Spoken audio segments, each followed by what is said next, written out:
Want to shout it out? Give him a mic.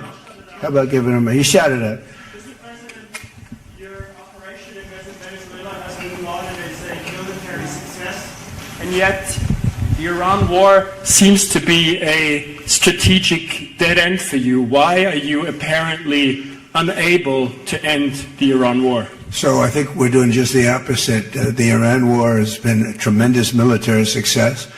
And, you know, I can only answer the question by saying they're not going to have a nuclear weapon. I think I was there for one reason, that Iran cannot have a nuclear weapon. I call it, we denuclearize Iran, and that's happened. They will never have a nuclear weapon. That stuff is so far down under a mountain. It's a granite mountain that collapsed on top of it. Take months to get it out. I think it's a tremendous success, Iran. And you see the oil prices are lower than they were when I started. And people like to say that, but look, they have no military left. Their Air Force is gone. As I said, their ships are gone. 159 ships are gone. They're at the bottom of the sea. Their radar is gone. Everything's gone. So when you say not a success, it's a tremendous success. The fake news likes to say how well they're doing. They're doing terribly. They have 350% inflation. When the war started, they had like 6%, 5%. They want to make a deal, but they don't know how to make a deal, and then they go around shooting ships at night. I don't like that. You know, they're dealing with very fine people. They're dealing with Steve Witkoff. They're dealing with Jared Kushner and J.D. Vance, and they're dealing with Marco and Scott. They're dealing with great people, but I don't know. I think they're a little loco. They're a little crazy. But they told us they'd like to go to the funeral of a person who killed a lot of people. Khomeini killed a lot of people over the years, and there for a long time. Don't forget, what we did should have been done 47 years ago. It could have been done any time within 40. This has gone on for, they were the bully of the Middle East. So they're a much different country. Now, in one day, all of their anti-aircraft things are gone. That doesn't mean they're not going to get a plane at some point. But all of it's gone. Everything's gone. Their leaders are gone. They had leaders, they're gone. And they had another set of leaders, they're gone. Now they have another set of leaders, they may be gone. Who knows? And you know what? I may be gone too. Because I'm their number one target. It's out all over the place. I'm their number one because they're scum. That's the way they act. And that's the way they've done it for 47 years. But I'm doing what's right for the country. I'm doing really what's right for the world. They have to be stopped. And they've killed thousands, hundreds of thousands of people. They killed 52,000 protesters over the last 3 months. So when you say we're not doing well, I think we're doing phenomenally well. Our military has been incredible. Plus we had a blockade. Did we have a blockade? Did you ever see a blockade work that way? You know, for you that said we're not doing well there. We did great in Venezuela. That was a one-day war. And they're very good military. You know, it's a very military country. We took out one of the worst human beings in the world, Maduro, and he's in jail waiting for trial. But what he did to this country was incredible, including the fact not only the drugs, but he had people pour into the country from prisons. They opened up their prisons. They allowed them to come in. We're getting them out. We're getting them all out. But we have, with the Biden open border policy, with Kamala as your border czar. Remember, she was a border czar, but she never called Border Patrol, never once, and she never went to the border. The border was a disaster. Now it's fixed. It's fixed where we have nobody, and I don't do these numbers. 0 people come in through our border, through our southern border. 0. And that's been announced now every month for the last 12 months. 0. We had millions of people come in, under 25 million people, I think more than that under Biden. And they weren't people that you want, and for the most part, they were drug dealers. They were escaped from, think of it, all the prisons, and I'm not just talking about from South America, I'm talking about from the Congo, I'm talking about from all over the world. The prisons were emptied out. They were emptied out into our country. But they had the worst murderers. We had people allowed in our country that should never, and they walked in to an open border policy. And all I'm saying is that you're lucky we won this election. Yeah, please. Go ahead. Go ahead. No. Yes, go ahead. Thank you, Mr. President. Iris Tao. Who you with? NTD. Why don't you say your name and who you're with? It's always helpful. Thank you, Mr. President, for doing this. Iris Tao with NTD, with a sister media with the Epoch Times. Okay. On communism, you've been issuing a wake-up call to Americans at home about the dangers of communism. And now you're speaking on the world stage. What's your message to people both living under communist and socialist regimes, but also people living under democracies like in Europe and America who might not have realized how close communism has come to home? Yeah, that's a great question, actually. But look, I want to get the word out because what's forming is communism in the country. And communism's easy to sell. I would be the greatest communist in history. I'd be right up there with Lenin. I'd be as good as anybody. You've got free rent for the rest of your life. What they don't say is that you'll be living in squalor in 12 months. You've got a free house. Would anybody like to have a free house? We'll take it away from somebody. We'll give it to you. You'll have murders all over the place. Communism's a disaster. It's been proven to be for thousands of years under different names, but same thing. It's very important. And, you know, it's funny. One of the reasons I do so well with Hispanic people, I set a record, Republicans. I get great numbers for the election, helped me get elected in a landslide. The Hispanics, because a lot of them came from countries that were essentially communist. You know, whether you call them radical socialist or communist is not that much, but there's a little difference. When they say social democrats, we're social democrats, it sounds so nice. It's not nice, it's a very dangerous term. So I do talk about it, and I talk about it on TikTok, and I talk about it everywhere. I talk about it here. And you're right, it has become international, but it's never worked, and it's not going to work. What is working is the United States. I mean, think of it, we have more jobs than we've ever had. People are making more money than they've ever made. I'm talking about workers now. I'm talking about workers. They're making higher salaries than they've ever made before. It's just the best system, and it's got flaws, but everything's going to have a little flaw, but it's been amazing. And when I watch what's happening, and I see these lowlifes I mean, they're lowlifes. I watch them. I know good people. I know quality people. These are essentially lowlifes. And when I see what they're talking, I think they're very dangerous in many ways. And I've said it, and then I said, boy, that's a pretty big statement. Then I realized, you know, a couple of people said, I think you're probably right. I think this country, with this thing that's going around, is in more danger than it was during World War I, World War II. If you talk about September 11th, if you talk about Pearl Harbor, that was big danger. I think the concept of us going communist, because one thing that happens when you go communist, you never come back, never comes back. You die in squalor. You die a horrible death. You die in squalor, and it gets very evil and very nasty. Yeah, please go ahead. Mr. President, Tyler Pager with the New York Times. Last month you said Iranian leaders were very rational people, nice people to deal with, strong people, smart people. Today you said they were scum, sick people, and being led by sick people. What changed, and do you think I got to know them. So I've said that about a lot. Now, when you say rational, I think they're much more rational than level 1, level 2. Level 1 is gone, level 2 is gone. This is level 3. I think they are more rational, but based on their actions over the last week or two, they're not doing a certain, but I'm not sure I want to make a deal. Let's just finish the job. Yeah. Go ahead. Thank you, Mr. President. Steve Sedgwick from CNBC. The oil markets are up today around about 7% for WTI and Brent as well. The world is taking you at your word, sir, that the MOU is over, that the ceasefire is over. What happens next, sir? Are we on the cusp of a full-scale return to full conflict? Well, I'll tell you what happens next.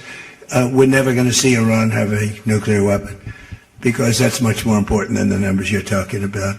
The prices of oil are dropping like a rock.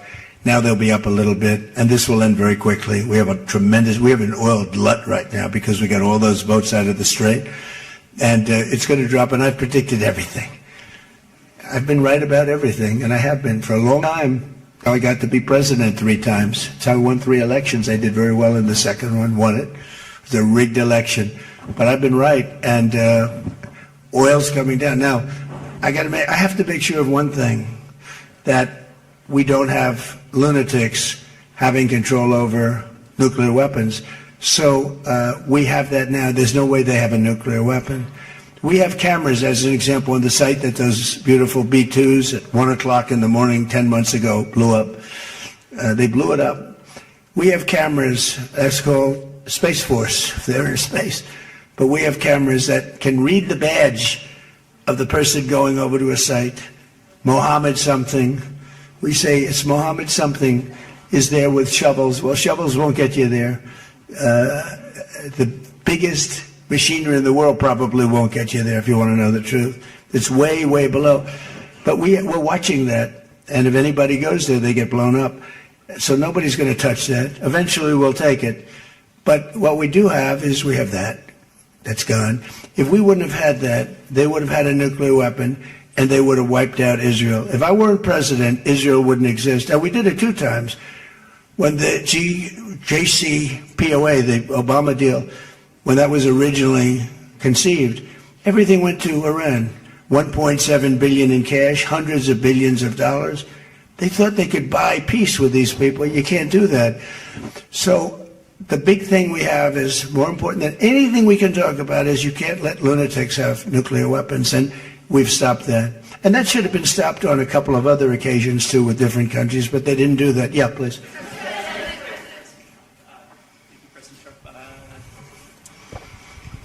Stephen Nelson from the New York Post. I'd like you to address speculation that you're leaving Ankara not in the new Air Force One because of security concerns involving Iran. You've spoken today twice about them possibly assassinating you and possibly being successful. Did that concern have something to do with it? Well, I speak about it a lot because, you know, the life of a president is very dangerous. It's 5.2%. You know what a race car driver is? 1/10 of 1%. A bull rider, that looks pretty dangerous to me. It's 1/10 of 1%. No, it's 5.2% is you don't make it. You should have told me. You're an excellent reporter. You should have told me that years ago. Maybe I wouldn't have run. It's a very dangerous profession. No, I'm number 1 on the kill list for Iran. They're lovely people. I'm number 1. So I don't know. I can't tell you that, but I don't really care because I'm doing my job and I'm doing it, I hope, better than anybody's ever done it because we have a country that's hot and really, really successful. But I mention it only because it's on the list. I mean, it came out. There was another list came out yesterday, and I'm number 1 on. I like being number 1 on TikTok better, but I'm number 1 on the list for killing. Go ahead. Hey, Sean McCreesh, New York Times. But why aren't you flying the new plane home? Say what? Why aren't you flying on the new Air Force One home? It's flying to Europe, to one of the big bases, 2 or 3 of the big bases where we can show it to the people. And we'll be going home by normal methods. But we have it going to Europe to a couple of bases, actually 1 in particular, but it's going to go to a couple of bases, stop, so the soldiers can see it because it's truly magnificent. Yeah, please? Go ahead. Do you want to go? Okay, go ahead. Mr. President, Harici Media, Tunç Akkoç, Türkiye. Mr. President, it seems that the war with Iran may start again. What do you expect from your European allies? I don't think it's going to start again. I think it's going to go very quickly. They hit a couple of ships, and so we hit them much harder. When they hit, we hit 10 times harder. You know, we hit much harder than they do. We have a lot better equipment than they do. We may even, somebody asked before, do you think you'll hit them tonight? I said, we might. Yeah, we might. But when they hit, we hit. You know, it's what we use their language. We speak their language. No, I don't think so. I think anything that happens is going to be over very quickly, and we'll only make it safer, including for oil. Oil is going to be very free, very easy, and it's going to happen very fast. We have the Hormuz Strait. The boats have pulled out. I mean, there's a gusher of oil right now. We have a lot of oil. And no, anything that happens is going to happen very fast. We're not looking for long term. Okay, go ahead, Red. Mr. President, you said today, Inez de la Cuetara with MS Now. You said today that countries. You're with who? MS Now. MS Now. That's a failing network. Why would you want to work for them? MS Now. Can you imagine? they wanted to get away. They took the name NBC because they were embarrassed by it. Go ahead, let's go. When do you hear this question? You said today that countries like Spain, Italy, and the UK were not there for the U.S. in its war with Iran. Should those countries be attacked, will the U.S. be there for them? Well, I'll tell you what. Number one, Spain has been very bad, but Italy's been good, and almost all of the countries have been good. They just had a bad moment. They didn't help us. We didn't need the help, but if we would have wanted the help, I said, by the way, if I want help, Sir would rather remain on the sidelines, and I didn't like that answer. UK gave an answer that was sort of weirder than that. They went out. I said, would you like to help? They said, we do, but we want to wait till the war is over. This was not in the spirit of Winston Churchill.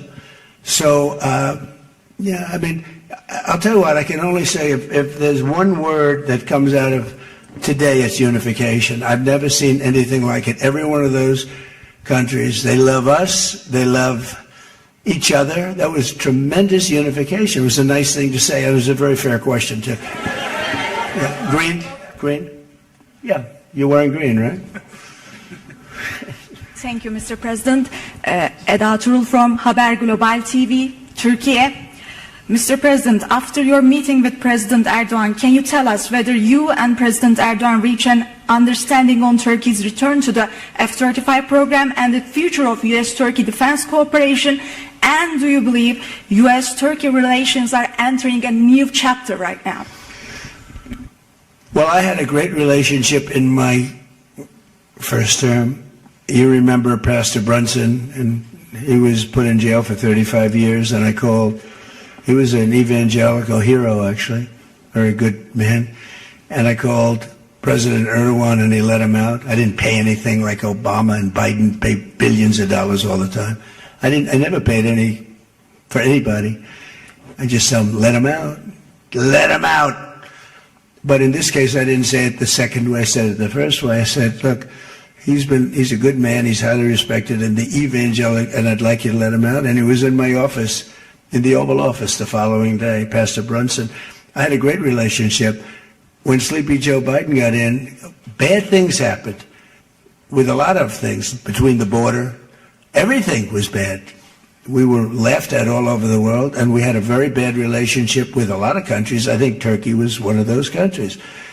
But that changed on November 5th when we had the election, and it's one of our best relationships. We have a great relationship, and they're talking about the F-35 airplane, and it's the best plane, and everybody wants it, and we have to make a decision who we give it to.